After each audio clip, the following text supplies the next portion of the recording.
Welcome guys, welcome to another one of my videos. Today, again, Epic History TV, you know, we're gonna watch something that works. People like it, people give likes. Uh, People want more, I'll give you more. Now, today where we are, what did we watch last video? What we watched was basically Napoleon was defeated by the Austrians. Hubris, underestimation, he paid for it. But now it's his revenge. Napoleon's revenge, Wagram, 1809. I don't want to see his revenge. Let's go and. History TV, History March collaboration. Where's Osprey Publishing? In May 1809, the Austrians had defeated Napoleon's army in the bloody Battle of Aspern. His enemies took heart. After years of French military dominance, it seemed the tide was turning at last. 3 weeks later, Pope Pius VII excommunicated Napoleon for annexing papal land. Another propaganda coup for his enemies.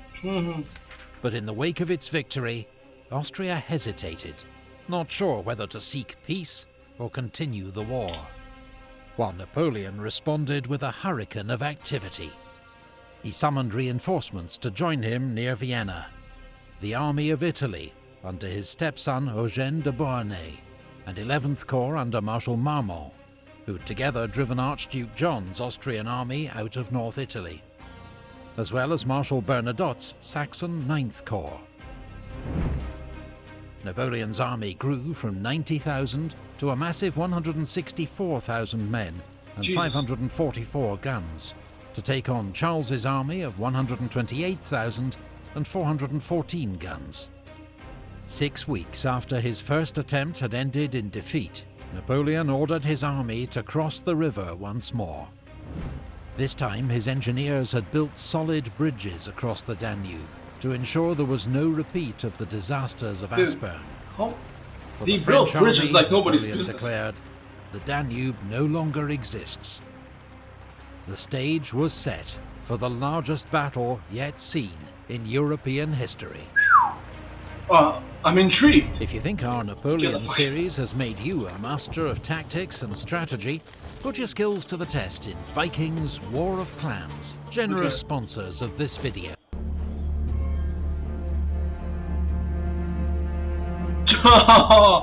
Dude, imagine you're that guy, your helmet gets knocked off by a cannonball?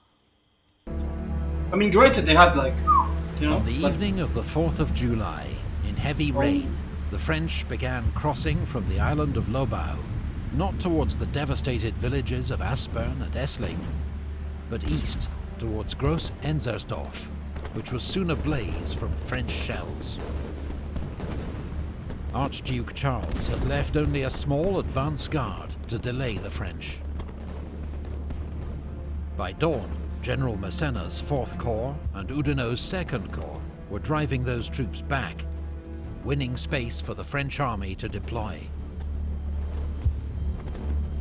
At 1 p.m, Napoleon was ready to begin his advance across 6 miles of flat cornfields towards the main Austrian position, an escarpment known as the Wagram, 100 meters behind the Russbach stream. As General Lasalle's light cavalry and Massena's 4th Corps swung left to guard the flank, Oudinot's 2nd Corps and Davout's 3rd Corps advanced towards the Wagram. Bernadotte's Saxon Corps and Eugène's Army of Italy filled the centre. At 6 p.m, unsure of the enemy's strength, Napoleon ordered a full-scale assault against the Wagram plateau. But his troops met determined Austrian resistance along the line. By dusk, the Saxon 9th Corps had pushed into the village of Deutsch Wagram. The Saxon infantry wore white uniforms, like the Austrians, and as darkness fell, were mistaken for the enemy and fired on by friendly units. The Saxons panicked and fled with heavy losses. Doesn't suck. Napoleon's attempt at a quick breakthrough had failed. That night, both armies slept in the open, while Charles and Napoleon planned their next moves. I mean, I have a question. Did the commanders back then, especially in situations such as these, did they sleep? You know, because if you sleep, you may get caught off guard. Is there like a understanding of don't attack at night, or is it just I don't know?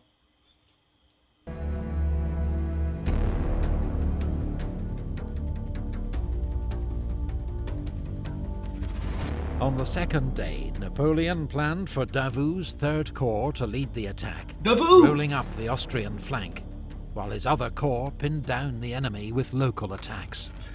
And by the way, I have to make a shout out. Thank you for the subscriber. I'm sorry I forget your name, but you know who you are. The paragraphs that you've been sending me when it comes to information and history, I really appreciate them. Keep them coming. Thank you. But to the Emperor's fury, he learned that overnight, without orders, Marshal Bernadotte had withdrawn his Oh my battered God. Saxons from Aderklaa, which the Austrians now occupied.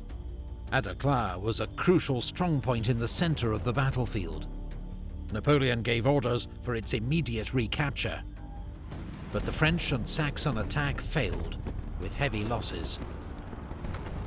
The Austrians had their own problems. What happened, Bernadotte? Archduke Charles, knowing he faced a superior enemy, had decided his only chance of victory lay in an all-out dawn attack. He was relying on his brother, Archduke John, reaching him with 13,000 reinforcements, in time to support the attack on the left. But by dawn, there was still no... By the way, small question. I'm sorry I'm pausing, but what's the difference between Archduke and Duke? I know it's like supposed to be superior, but where does this title come from? Is it specific for Austria, or is it more all-encompassing sign of him. from other countries What's as well? more, as 4th Corps began its assault on Grosshofen, on time, 3rd Corps, which had received its orders late, was still getting into position, holding up the entire Austrian right wing. Charles had to tell 4th Corps to abort its unsupported attack until the other corps were ready. With the Austrians paralysed by delays, at 10 AM, Davout began his attack. A fierce infantry battle erupted in the village of Markgraf-Neusiedl, while in the fields, dragoons and hussars fought a giant whirling cavalry battle, as each side tried to outflank the other. Davout's corps took the village, though they couldn't Davout, stop man. the Austrians withdrawing to a strong new position on the Wagram escarpment.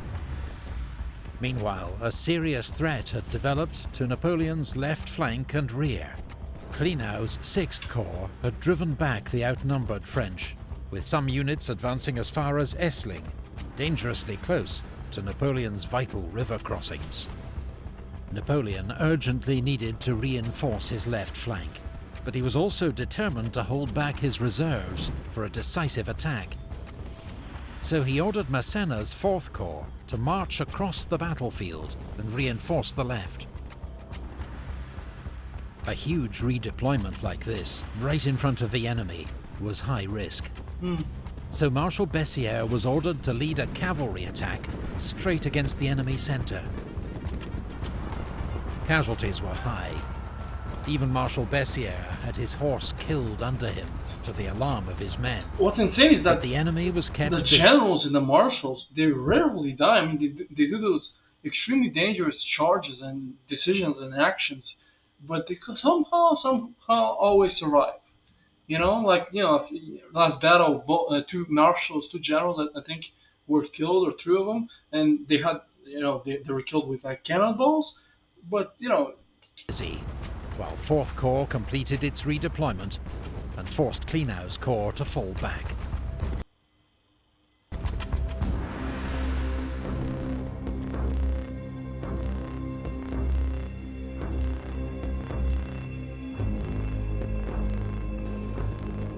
Napoleon brutal now time to assembled live a in. grand battery of more than 80 cannon in the centre of the battlefield.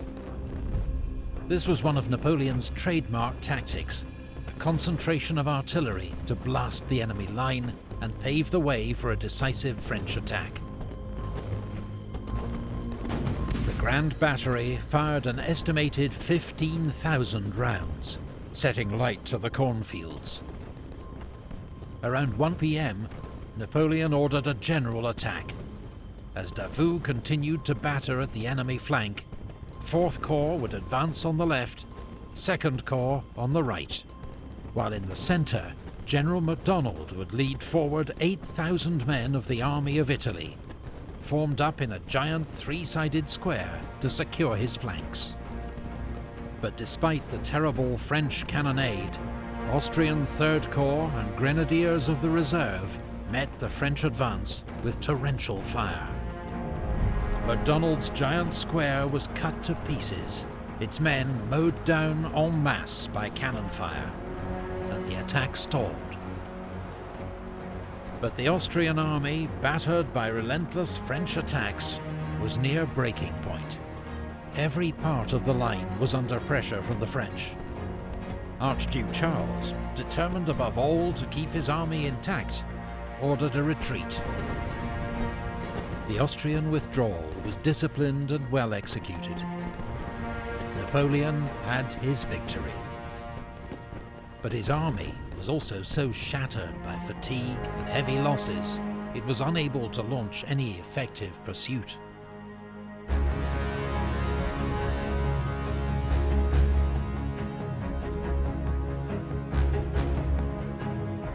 The Battle of Wagram was a brutal slugging match, the biggest and bloodiest battle yet seen in European history. How many? French victory came at unprecedented cost. Oh my god! An estimated 37,500 casualties against 41,500 Austrian. It's so close. 4 days later, It was a Pyrrhic French victory. troops caught up with the retreating Pyrrhic. Austrians at Znaim.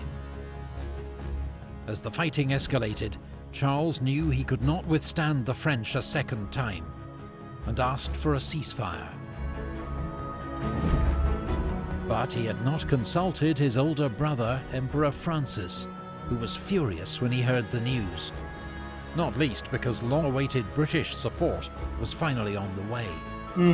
3 weeks after the Battle of Znaim, the largest amphibious force Britain had ever assembled, 35 ships of the line and 39,000 troops landed at Walcheren Island on the Scheldt estuary. Its aim was to destroy French shipping and naval stores. But following the successful bombardment and capture of Vlissingen, British commanders let the initiative slip from their grasp. Their force was bottled up by French troops on the marshy Dutch coast, where it was decimated by fever and dysentery. Jesus Christ. About 4,000 back then people died more so from disease than from, battle wounds. died. Many more became permanent invalids. The survivors were evacuated back to England in December. Emperor Francis, informed of the British debacle and persuaded by his generals that Austria couldn't fight on, made peace with Napoleon. In October, Austria signed the Treaty of Schönbrunn, giving up territory to the French Empire, Bavaria, Saxony, the Duchy of Warsaw, and Russia. Saxony got nothing. We In got like a total, little. the Austrian Empire was stripped of 3.5 million subjects, forced to pay an indemnity, limit its army to 150,000 men, and join Napoleon's continental system, That's fucking insane. which meant ending all trade with British ships and merchants. Archduke Charles, meanwhile, one of Napoleon's more skilled opponents, had fallen out so bitterly with his brother, Emperor Francis, that he never held active command again. Napoleon had won another crushing victory, but there were worrying signs for the French Emperor. His enemies were learning, while he would increasingly have to rely on young conscripts to fill the gaps left by veterans killed or wounded on campaign. Few could have guessed in 1809, but Napoleon had just fought his last victorious campaign. Campaign, not battle. You can now support. So Napoleon's last campaign that he won, 1809. I mean, yeah, he's going to Russia now. You know, he's going towards Russia.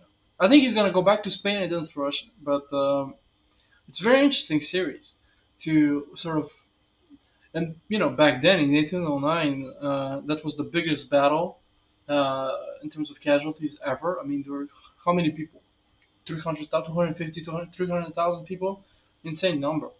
Uh, but still, it's it's so interesting what would have happened if instead of invading Spain and not going to Russia, would the Napoleon or the Bonaparte dynasty still would it still be on the throne? And then what would that mean? Would there have been a second World War or a first World War? Actually, the first World War. Then the First World War comes after the Treaty of 18 or the War of 1878 to 71. In terms of war goals from both sides. But I don't know. We're going off topic. I hope you enjoyed this video, and I'll see you guys next time. See ya.